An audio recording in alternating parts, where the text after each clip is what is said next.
Sevgili seyirciler, Türkmenistan'da asırlardır yaşatılan tara dokumacılığı ilmek ilmek geleceğe aktarılıyor.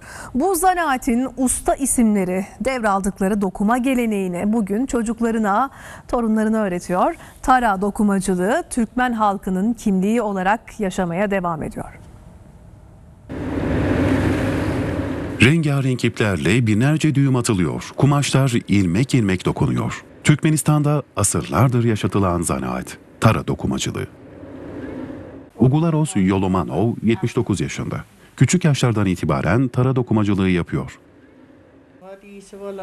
Bu sanatı anneannemden ve annemden öğrendim. 6. sınıftan bu yana yıllardır tara dokuyorum. Çok zahmetli ama bir o kadar da kıymetli bir iş. Çünkü bu ninelerimizden kalan bir miras.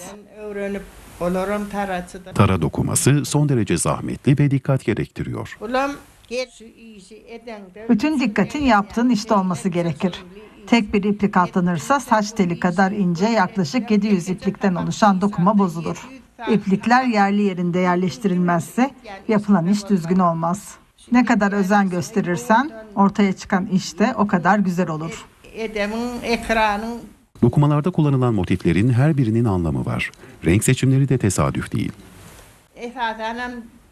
Özellikle nazardan korunmak için beyaz ve siyah iplikler tercih ediliyor. Yaptığımız dokumaları püskül yaparak süslüyoruz. Özellikle yeni gelin olacak olanlar bu ürünleri satın alıyor ve çeyiz sandıklarına koyuyorlar. Tara dokuması el sanatı olmanın ötesinde bir kimlik, bir hafıza, bir miras. Sabır ve emekle kuşaktan kuşağa aktarılıyor. Bu sanatı torunlarıma, gelinlerime öğrettim. Bu mirasın devam etmesi beni mutlu ediyor.